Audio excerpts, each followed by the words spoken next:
Peddapuram social media వేదికగా మరొకసారి అయితే చర్చ జరుగుతుంది. పెద్దాపురంలో ఇంకా వ్యభిచార గృహాలు ఉన్నాయంటూ కూడా ఒక సోషల్ మీడియా వేదిక ఇటీవల గత కొన్ని రోజుల నుంచి కూడా దీనిపైనే అన్ని విధాలు కూడా చర్చించుకుంటున్నటువంటి పరిస్థితి ఉంది. కానీ ప్రస్తుతం అయితే ఇక్కడ చూసుకుంటే అటువంటి ఆనవాళ్ళు లేవంటూ కూడా ఒక పక్కన నాయకులు చెప్తున్నారు. ఇటీవల కూడా పోలీసులు కూడా దాడులు నిర్వహించినప్పటికీ అక్కడక్కడ ఉన్నటువంటి గతంలో గృహాలు కూడా పూర్తిగా పరిశీలించారు. అన్ని కూడా వాళ్ళపై కూడా కేసులు నమోదించినటువంటి పరిస్థితి ఉంది. ప్రస్తుతం దీనిపై మాట్లాడేందుకు అలాగే జనసేన జిల్లా అధ్యక్షులు ఎవరైతే ఉన్నారో అలాగే డీసీసీబీ చైర్మన్ అలాగే తుమ్మల బాబు గారు మాట్లాడే ప్రయత్నం చేస్తారు. సార్ చెప్పండి, ఏంటి పెద్దాపురం ఒకప్పుడు ఇటువంటి చర్యలు రాజుల కాలంలో ఉండేవి, కానీ ఇంకా సోషల్ మీడియా వేదికగా హాట్ టాపిక్గా మారింది. ఇప్పుడు జరిగిన పరిణామాలు చూస్తే ఏ విధంగా చూడాలంటారు?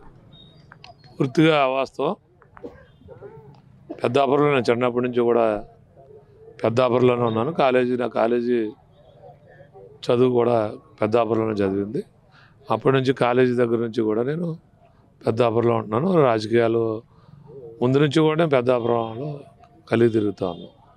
పూర్వం మా చిన్నప్పుడు అటువంటి పరిస్థితులు ఉండే. గత 10-15 సంవత్సరాల నుండి కూడా అటువంటి ఆనవాళ్ళు ఎక్కడా కనపడలేదు. మళ్ళీ ఏదో సోషల్ మీడియాలో పెద్దాపురంలో ఏదో కన్యారకాలు చేస్తూ ఉన్నారని, అల్లుళ్ళలా చూస్తూ ఉన్నారని అన్నీ ఏదో సోషల్ మీడియా యూట్యూబ్లో చూసాం. ఏదేమైనా ప్రతి నియోజకవర్గంలో ఏదో ఒక కాన్సెప్ట్ తీసుకుని వైసీపీ వారు ఎవరో ఒకరిని అడ్డు పెట్టుకుని అలజడి సృష్టించేటువంటి కార్యక్రమాలు తప్పించి ఎక్కడ వాస్తవం లేదు. అక్కడ చాలామంది మహిళలు నేను పెద్దాపురం నియోజకవర్గ పార్టీ ఇన్ఛార్జిగా ఉన్నాను, తెలుసు, చాలామంది వచ్చి కలిశారు. మా యొక్క మనోభావాలు దెబ్బతింటా ఉన్నాయి. మా ఇంట్లో ఎదిగినటువంటి ఆడపిల్లలు ఉన్నారు. ఒక ఆవిడైతే మరీ ముందుకు వచ్చి ఈ మధ్యనే 2-3 సంబంధాలు వచ్చాయి. ఈ సోషల్ మీడియా ఈ ప్రచారం ఎక్కువైపోయిన తర్వాత సంబంధాలు కూడా తిరిగిపోయేటువంటి పరిస్థితి ఉంది. దీనికి ఎవరు సమాధానం చెప్తారు? మీరు ఎంతమంది నాయకులు ఉన్నారు, మాకు ఏం న్యాయం చేస్తారని అడిగినప్పుడు మా దగ్గర సరైనటువంటి సమాధానం లేదు. వారికి మద్దతు తెలపడం తప్పించి మా దగ్గర అంతకన్నా మించినటువంటి పరిస్థితులు లేవు. ఎవరైతే ఆడవారు వచ్చారో వారికి మద్దతుగా నిలబడటం తప్పించి ఎవరో ఒక హోమ్ గార్డు అక్కడ ఉన్నటువంటి ఆ అమ్మాయి కూడా తర్వాత ఎంక్వైరీ చేస్తే ఆ అమ్మాయి కళావంతులకి సంబంధించినటువంటి అమ్మాయి కాదు, వేరే అదర్ కాస్ట్ అమ్మాయి అంటున్నారు. మరి అక్కడ కళావంతులు అందరూ కూడా మన పెద్ద నిరసన తెలియజేశారు. మా కులం అడ్డు పెట్టుకుని వేరే వాళ్ళు ఇలా చేస్తూ ఉన్నారు. ఇది మమ్మాటిగా అవాస్తవం అనేటువంటిది చెప్పడం జరిగింది. ఏదేమైనా పెద్దాపురం ఫేస్బుక్ అనేటువంటిది మన పెద్దాపురం మన ఫేస్బుక్ అనేటువంటి వారు కూడా మమ్మల్ని అందరినీ కలవటం జరిగింది. పెద్దాపురం ఫేస్బుక్ ఆధ్వర్యంలో పెద్ద ఎత్తున మరి ఏదైతే ఆ యూట్యూబ్ ఛానల్లో మరి విమర్శలు చేశారో అవన్నీ అవాస్తవని పెద్దాపురం యువత కానీ ఆ పెద్దాపురం ఫేస్బుక్ను చూసేటువంటి వారు కానీ వారందరూ కూడా ఏదో అవాస్తవని చెప్పడం జరిగింది.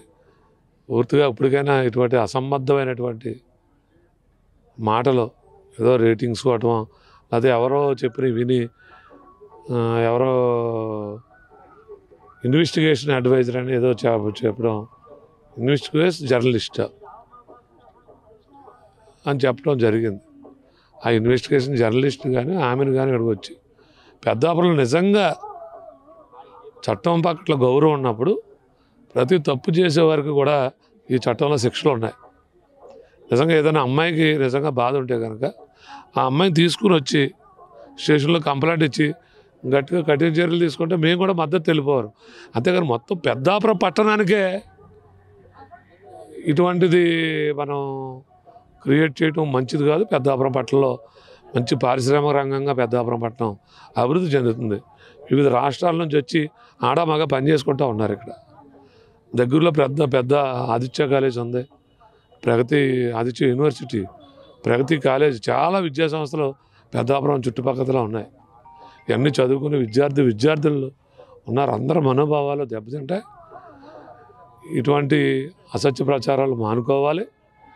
ఎవరైతే ఛానల్ ఆమె ఉన్నారో ఇప్పటికైనా నిజాన్ని వాస్తవాలు చెప్పండి ప్రజలకి. అంతేగాని మన రేటింగ్స్ కోసం అటువంటి పరిస్థితులు మీరు అటువంటి వారని అనుకోవట్లేదు. మీకు కూడా సమాజం పట్ల కానీ మన సమాజ సంస్కృతి సాంప్రదాయాల పట్ల కానీ గౌరవం ఆమెలాగా కనపడుతూ ఉన్నాయి మీ యొక్క పరిస్థితులు. కాకపోతే మరి ఎందుకు ఇటువంటి మీరు ఇలా చేస్తూ ఉన్నారో ఎవరో చెప్తే చేస్తూ ఉన్నారు, ఏ స్వలాభం కోసం పనిచేస్తూ ఉన్నారో మాకైతే అర్థం అవ్వట్లేదు. ఇది పెద్దాపురం పట్టణం అందరూ కూడా ఆక్షేపిస్తూ ఉన్నారు, నిరసన అభ్యంతరం తెలియజేస్తున్నారు. ఇప్పటికైనా ఆమె మళ్ళీ ఎంక్వైరీ చేసుకోవాలి పెద్దాపురంలో వచ్చి. అటువంటి పూర్తిగా ఉంటే మాకు కూడా చెప్పండి, మేమందరం అక్కడ లోకల్ నాయకులుగా మేము కూడా మీకు మద్దతు ఇస్తాం, పూర్తిగా కంట్రోల్ చేస్తాం అని నేను తెలియజేస్తాను. అంటే వాళ్ళు ఇటీవల సూర్య బలిజ సంఘం ఒకటి ఏర్పాటు చేసుకున్నాం, మా పిల్లలు విద్యావంతులు అయ్యారు అని కూడా వాళ్ళందరూ కూడా ఆవేదన వ్యక్తం చేస్తున్నారు. కొంతమంది వాళ్ళందరూ కూడా రోడ్డును మాట్లాడి ఆ ధర్నా కూడా నిర్వహించారు. వాళ్ళందరూ కూడా ఏ విధంగా ఇంకా చెప్పడం జరుగుతుంది? 100కి 100 రూపాయలు సూర్య బలిజ సంఘస్థులు ఎవరైతే ఉన్నారో వారందరూ మన రోడ్డు ఎక్కడం జరిగింది. వారందరూ మాకు కూడా రిప్రజెంటేషన్ ఇచ్చారు, ఏంటి మా పిల్లల భవిష్యత్తు ఏంటి, మరి మీరు అందరూ నాయకులుగా ఉన్నారు కదా అనేది. దాని గురించే మేము కూడా తర్వాత ఏళ్ళు వెళ్ళిపోయిన తర్వాత మన ఫేస్బుక్, మన పెద్దాపురం ఫేస్బుక్ అనేటువంటి అక్కడ యువత కొంతమంది దాన్ని నడుపుతూ ఉన్నారు.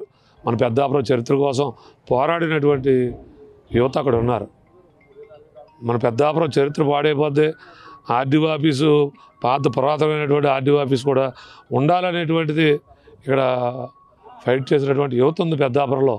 పెద్ద చారిత్రాత్మక పట్టణం, ఆధ్యాత్మిక నగరం, మరిడమ్మ అమ్మవారికి 2 రాష్ట్రాల నుంచి తెలుగు ప్రజలందరూ కూడా పెద్ద నెల పొడవున జాతర జరుపుకునేటువంటి ప్రదేశం. మరి అన్ని రకాలుగా ఈరోజు కూడా మహారాజులు పరిపాలించారు. మహారాణి వారి పేరట నిత్యాన్నదానం జరుగుతుంది అక్కడ సత్రంలో. చెప్పుకుపోతే అనేకమైనటువంటి కవులు ఉన్నారు, ఇక్కడ రచయితలు ఉన్నారు, బ్రహ్మాండంగా సినిమాల్లో యాక్ట్ చేసినటువంటి కళామతల్లులు, ముద్దుబిడ్డలు ఉన్నారు ఇక్కడ. ఇటువంటి పెద్దాపురం పట్టణాన్ని తీసుకొచ్చి మరి అటువంటి పరిస్థితుల కింద ఉన్నట్టు మాట్లాడితే పట్టణంలో ఉన్నటువంటి ప్రజలందరూ ఏమైపోవాలి, అక్కడ ఉన్నటువంటి ఆడవారి పరిస్థితి ఏంటి, ఆడపిల్లల పరిస్థితి ఏంటి అనేటువంటిది ఆలోచన చేయకుండా ఏదో చిన్న సంఘటనలు పట్టుకు దాన్ని మొత్తం ప్రపంచవ్యాప్త మీడియాకి మిగిలిన వాళ్ళు తెలియజేయటం అది మంచి పద్ధతి కాదు. ఏదైనా ఒక అమ్మాయికి అన్యాయం జరిగింది, రండి నిలబడండి, మీరు ఒక సామాజిక సేవ కార్యకర్తగా నిలబడండి, దానికి తగిన సెక్షన్లు ఉన్నాయి, దగ్గరుండి కేసులు కట్టించండి, ఇంకా సరిపోతే మాకులాంటి వాళ్ళు మద్దతు తీసుకోండి, మేమందరూ కూడా మేము వెనక నిలబడతాం కదా. అంతేగాని ఒక పట్టణాన్ని కించపరిచే విధంగా మీరు దుష్ప్రచారం విషప్రచారం చేయొద్దని మీకు ఈ సందర్భంగా అప్పీల్ చేస్తా ఉన్నా. అంటే కాకినాడ జిల్లాలో ప్రాతినిధ్యం వహిస్తున్నారు, పవన్ కళ్యాణ్ మంత్రిగా ప్రాతినిధ్యం వహిస్తున్నారు. అంటే ఇక్కడ మహిళలపై ఇటువంటి అరాచకాలు జరుగుతున్నా పట్టించుకోవడం లేదనేది కూడా వినిపిస్తుంది. అంటే గతంలో వాలంటీర్ల వ్యవస్థ కూడా కేసు కూడా పవన్ కళ్యాణ్ నమోదైన పరిస్థితి కూడా ఉంది. అది ఇవన్నీ కూడా చూస్తుంటే ఏ విధంగా చూడాలి? వాలంటీర్స్ అంటే పొలిటికల్, అతను జగన్ అతను మనుషుల్ని అతను కార్యకర్తలను పెట్టుకుని ప్రభుత్వ సొమ్ముని అన్యాయంగా దోచిపెట్టేస్తాడు అనేటువంటిదే కదా. అక్కడ నిజంగా ఇప్పుడు ఇవాళ పెన్షన్లు అందట్లేదు 1వ తారీఖు శుభ్రంగా అంతనే వ్యవస్థ ఉంది, రెవెన్యూ వ్యవస్థ ఉంది, ఆర్థిక వ్యవస్థ ఉంది, అనేకమైన వ్యవస్థలో మనం అప్పట్లోనే ఎన్టీ రామారావు గారే మండల వ్యవస్థ తీసుకొచ్చి ప్రజలకు దగ్గరగా రాజకీయం చేపెట్టి అధికారుల్ని, తర్వాత చంద్రబాబు నాయుడు గారు జన్మభూమిని పెట్టి అధికారులు ప్రతి గ్రామాల్లో రచ్చబండలు పెట్టి అనేకమైనటువంటి కార్యక్రమాలు ప్రజల చేరువుకి ఆల్రెడీ అఫీషియల్స్ వచ్చేసారు. ఇంకా మీరు మీ కార్యకర్తలకి ఉపాధి కల్పించడం కోసం మీరు ప్రజల యొక్క ఖజానా మరి మీ కార్యకర్తలకు పంచిపెడతా ఉంటే చూస్తే ఎలా ఊరుకుంటారు పవన్ కళ్యాణ్ గారు? అది తప్పు.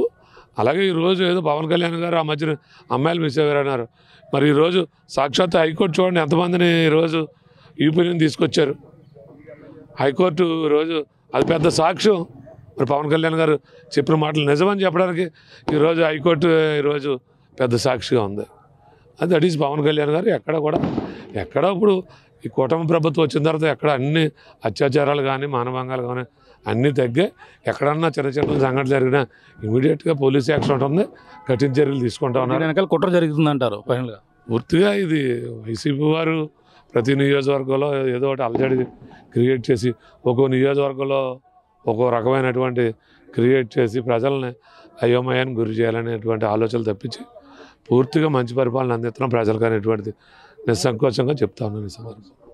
ఇది పరిస్థితి. ప్రధానంగా చూసుకుంటే ఏదైతే పెద్దాపురంలో జరిగినటువంటి ఘటనపై అలాగే అక్కడ ఉన్నటువంటి పెద్దాపురం అసలు అయితే ఒక అవేర్నెస్ కార్యక్రమాలు పెడుతున్నారు. అలాగే గ్రూపులు కూడా క్రియేట్ చేసి ఈ యొక్క మన ఊరు మన పెద్దాపురం అనేది కూడా పెట్టి అవగాహన కల్పిస్తున్నారు. అలాంటిది ఈ యొక్క ఎటువంటి ఆనవాళ్ళు లేని ఈ విధంగా లేనటువంటి దాన్ని అయితే మళ్ళీ పెద్దాపురంలో ఇటువంటి చర్యలు చేపడుతున్నారు. అలాగే వ్యభిచార గృహాలు నిర్వహిస్తున్నారు. అలాగే అమ్మాయిల్ని ఈ విధంగా చేస్తున్నారు అనేది కూడా ఈ యొక్క తప్పుడు ప్రచారం అయితే ఒక కుట్రపూరితంగానే వైసీపీ అయితే ఈ విధంగా చేస్తుందని కూడా చెప్పుకొస్తున్నారు. పవన్ కళ్యాణ్పై కావాలని బురద జల్లేందుకు ఇటువంటి కార్యాచరణ అయితే చేపడుతున్నారని, అలాగే ఏది వాస్తవం లేదు, కావాలని ఏదైతే ఇన్వెస్టిగేషన్ జర్నలిస్ట్గా చేసుకున్న కొంతమంది ఎవరైతే ఉన్నారో పూర్తిగా ఇది వాస్తవం అవాస్తవం పూర్తిగా పరిశీలించిన తర్వాతే ఇటువంటివన్నీ మరొకసారి క్షేత్రస్థాయిలో అన్ని పరిశీలించి చర్యలు చేపట్టాలంటూ కూడా, అలాగే ఇప్పుడంతా కూడా పూర్తిగా కావాలనే ఉద్దేశపూర్వకంగా కుట్రపూరితంగానే ఇక్కడ పెద్దాపురం నియోజకవర్గంలో ఇటువంటి ప్రచారం అయితే జరుగుతున్నాయి. అలాగే జనసేన జిల్లా అధ్యక్షులు అలాగే డీసీబీబీ చైర్మన్ ఎవరైతే ఉన్నారో తుమ్మల బాబు గారు చెప్తున్నటువంటి పరిస్థితి ప్రధానంగా ఉందని చెప్పాలి. ఇది కూడా తాజా పరిస్థితి. కెమెరా అనిల్తో ప్రకాష్ RTV పెద్దాపురం నుంచి. తెలుగులో న్యూస్ కి ఫాస్టెస్ట్ యాప్ ఇప్పుడు టోటలీ న్యూ అవతార్లో జస్ట్ 5 seconds లో కంప్లీట్ న్యూస్. సోషల్ మీడియాలో ట్రెండ్స్ కి one stop solution. Live TV app voice search option తో ఇప్పుడే డౌన్లోడ్ చేయండి లేదా అప్డేట్ అయిపోండి. యాప్ లింక్ డిస్క్రిప్షన్ లో ఉంది.